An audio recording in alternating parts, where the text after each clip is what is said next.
aujourd'hui, nous sommes ici à Rabat autour de deux plénières qui sont organisées pour la profession, mais on a convié également des chefs d'entreprise qui s'intéressent aussi à cette thématique. La première plénière a été consacrée à l'implémentation de la loi 127/12, qui est une loi qui régit notre profession de comptable agréé.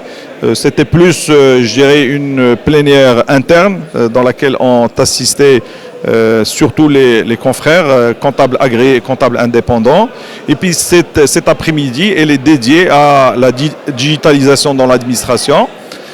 Quand je parle de ce processus de dématérialisation, il concerne l'administration publique et s'inscrit dans le cadre de la démarche des pouvoirs publics de promouvoir la numérisation, puisqu'il y a un grand chantier de numérisation qui est promu par le gouvernement.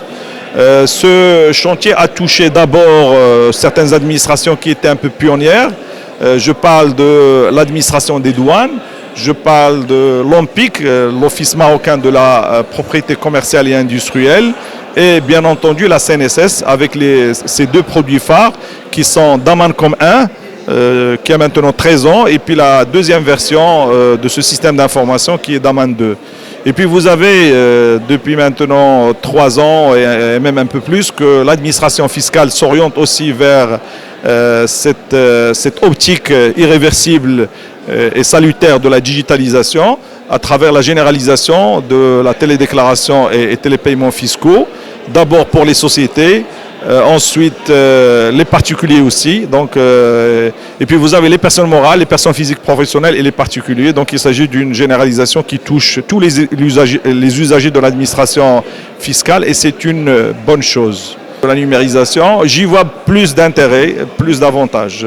D'abord, elle permet une meilleure efficacité, elle modifie même la relation de l'administration vis-à-vis des usagers d'une façon générale, avec une amélioration substantielle au niveau des gains, au niveau du rendement, au niveau du recouvrement, des économies aussi au niveau des salaires des fonctionnaires publics d'une façon générale, puisqu'il y a une sorte d'externalisation du travail que doivent effectuer, je dirais, des cadres de l'administration au profit de la profession comptable notamment. Il s'agit des experts comptables, comptables agréés et comptables indépendants qui eux-mêmes maintenant font de la saisie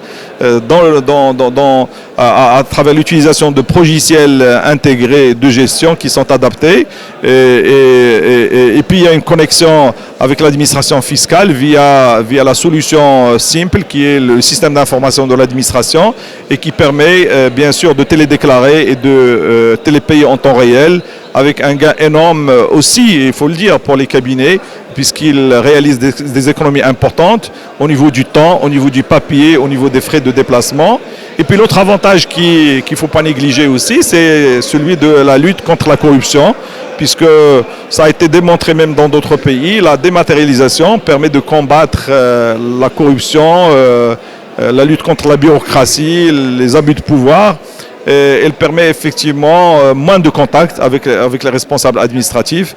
Et puis pour certains certificats, par exemple, comme le certificat d'inscription à la taxe professionnelle ou autres documents basiques qui peuvent aussi émaner de d'autres administrations publiques, maintenant on peut les télécharger tout simplement et ça facilite la vie aux usagers de l'administration publique et c'est une bonne chose.